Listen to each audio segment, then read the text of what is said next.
Just a general one to start with. Can you tell me what Australian taxpayers are getting in return for their funding of Olympic athletes and sports?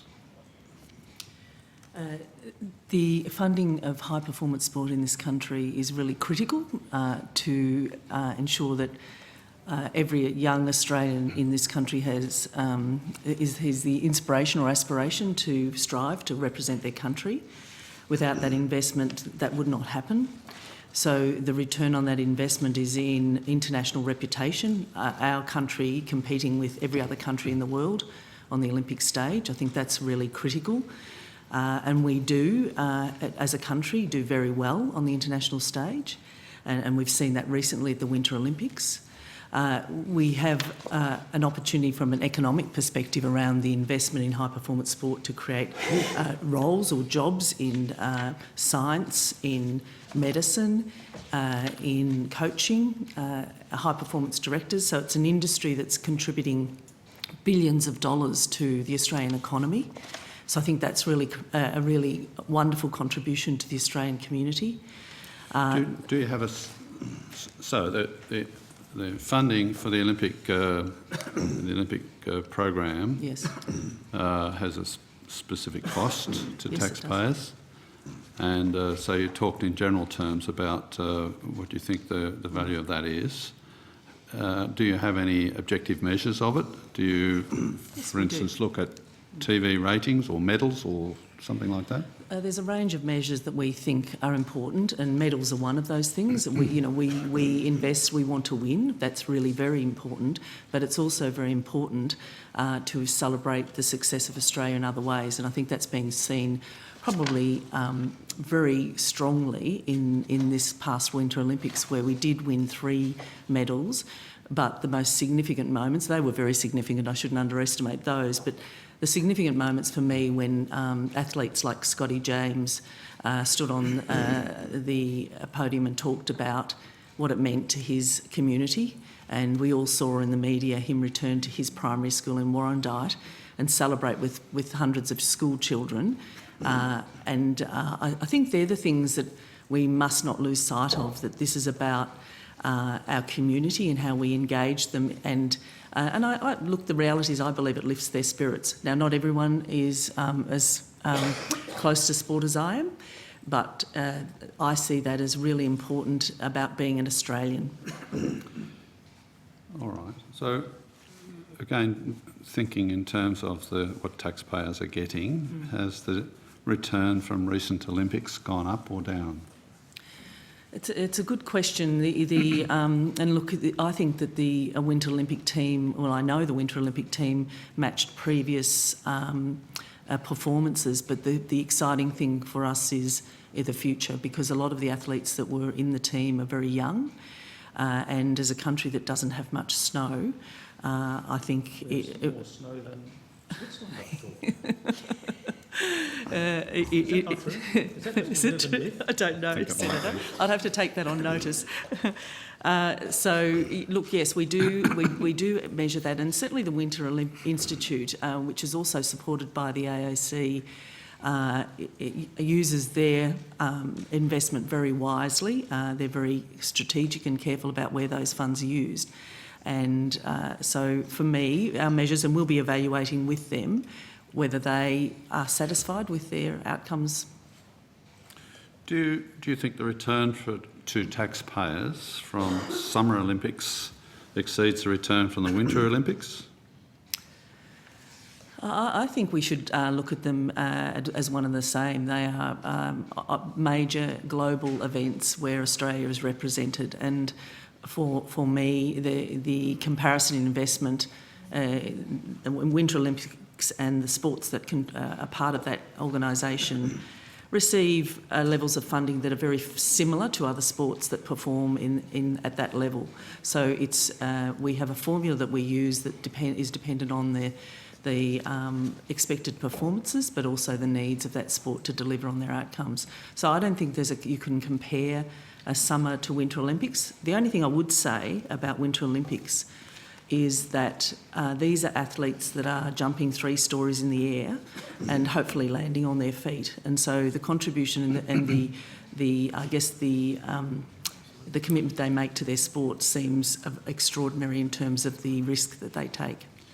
Well, I don't think anybody disputes that. Really, the question is to what extent should taxpayers expect a return for having funded that? Yes, absolutely. So that's the question. Do you think does the amount of funding devoted to the Winter Olympics and our involvement in the Winter Olympics, how does it compare to our taxpayers' contribution to our involvement in the Summer Olympics? And how do you judge the relative allocation?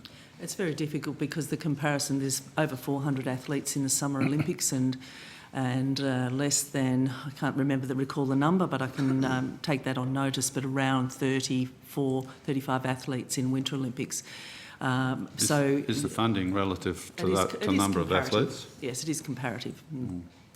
Can you see a relationship between the funding in the first instance and the eventual return to taxpayers? Absolutely. And we've seen other countries in the world who invest significantly higher levels of funding, but we also saw quite an extraordinary example of performance from Norway this year that has a small population but a very high level of investment, and their medal return, their performance at the Winter Olympics was astonishing, to say the least. More or less snow than Australia? Lots more.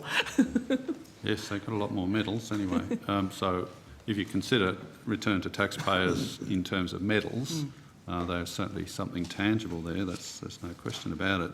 So I guess where I'm heading with this is do you consider taxpayer funding that you direct to the Olympic sports provides a better return to taxpayers than the same amount directed to something else? And you could even go outside of sport and say, what about supplementary funding for the family court? How would you answer the question, why should the money be devoted to Olympic sports when family court is underfunded, for example? How do you address that sort of question? We know that we have, through the BCG intergenerational report, evidence now that for every dollar that's invested in sport in this country, we have a $7 return on improved health in our community.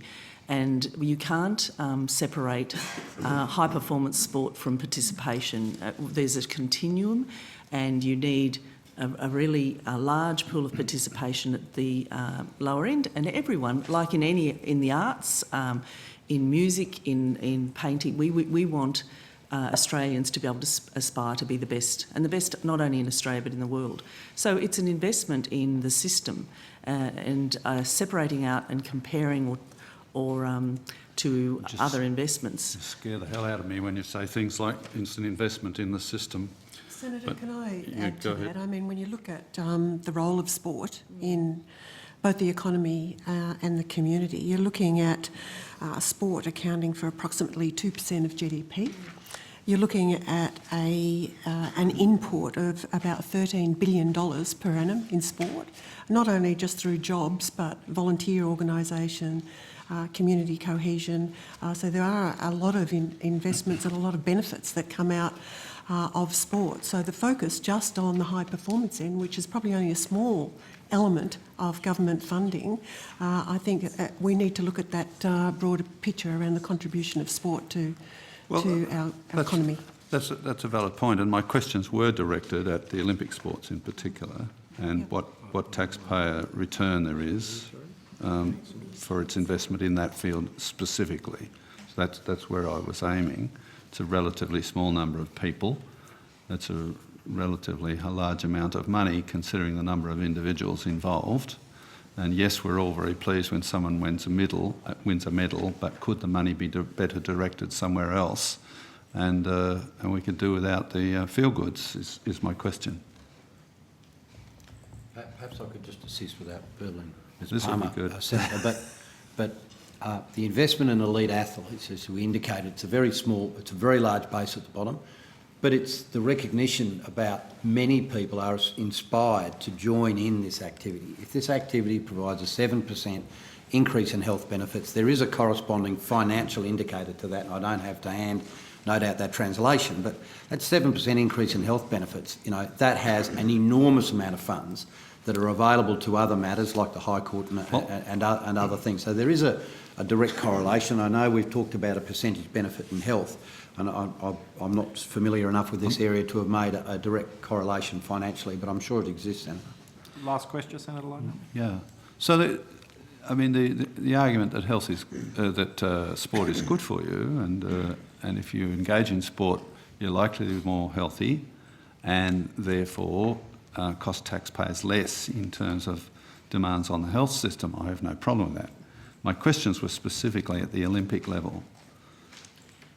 And as I previously indicated, the importance of representation for Australia internationally in global events is important for our reputation, for sport diplomacy, which is a cross-government responsibility, for inspiring young people in this country, and it's really, sport is really core and a foundation of this country, and seeing our athletes be able to aspire to represent their country, I think, is really critical. So in terms of articulating a return on investment for dollars, we have looked at how we can measure that through the BCG intergenerational report, and it's very clear about the outcomes in not only health but education and broadly around how we connect as communities. We will go back to Senator Farrell now. I just will also remind you, Senator Farrell, that we have called ASADA, and the